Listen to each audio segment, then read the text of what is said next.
জামাত এবং জামাতের যে জোট হয়েছে তারা যে ইলেকশন কমিশনকে কমপ্লেন করেছে, ইলেকশন কমিশন আমাদেরকে অনুরোধ করেছে যে উনি যেন এই সফরে না আসেন। দেশনেত্রী বেগম খালেদা জিয়া সিরাজগঞ্জকে ভালোবাসতেন, সিরাজগঞ্জে সবসময় আসতেন, তাই সিরাজগঞ্জের মানুষেরও একটা মনের চাহিদা ছিল ওনার জন্য দোয়া করবেন।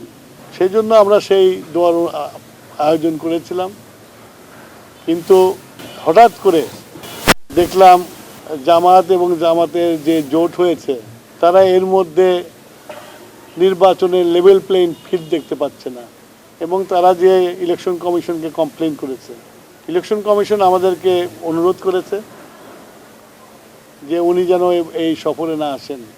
আমরা দীর্ঘ 17 বছর এই ফ্যাসিস্টের বিরুদ্ধে আন্দোলন করেছি একটা মাত্র কারণে যে এই দেশের মানুষের ভোট অধিকার হরণ করে নিয়ে গেছিল।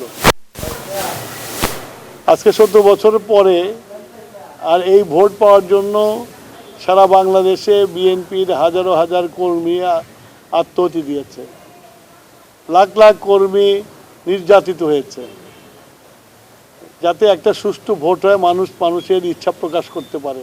সেটা হয়নি বলেই 24-এ গণঅভ্যুত্থান হয়েছিল। সেই গণঅভ্যুত্থানে ছাত্ররা ছিল যেমন তেমন সব দেশের সব রাজনৈতিক দল ছিল। বিএনপি একটা মুখ্য ভূমিকা পালন করেছে। আগামী 1 মাসের মধ্যে অনুষ্ঠিত যাচ্ছে।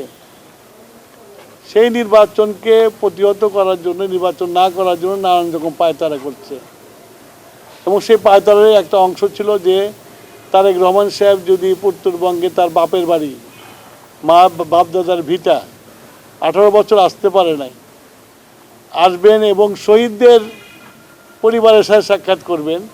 এটা একটা মহৎ উদ্দেশ্য ছিল। তার মধ্যে তারা রাজনীতি দেখতে পেয়েছে।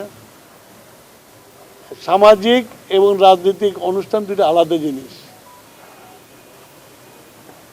তো তারা যে ইলেকশন কমিশনে কমপ্লেন করেছেন এবং ইলেকশন কমিশন আমাদের কাছে অনুরোধ করেছে যে ওনার এই সফরটা স্থগিত করার জন্য। তা আমরা জাতির বৃহত্তর স্বার্থে, জাতির জন্য সুষ্ঠু ভোট হোক এই কারণে তারেক রহমান তার এই সফর বাতিল করেছেন।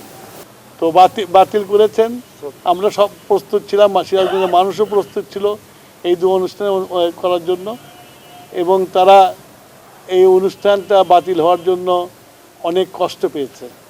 সেটা সিরাজগঞ্জে যারা আছে তারা এদিক ওদিক ঘুরলেই টের পাওয়া যাবে কি আলোচনা হচ্ছে। এখন তো আলোচনা এটাই হচ্ছে। তো আমরা গণতন্ত্র চাই, গণতন্ত্রের স্বার্থে আমরা এটা করেছি। আমি আশা করি যারা এই ব্যাপারে অভিযোগ এনেছিল তারা নির্বাচনে থাকবেন এবং একটা সুষ্ঠু নির্বাচন করার জন্য সহযোগিতা করবেন। দেশে দেশে সবার সাথে দ্য নিউজ।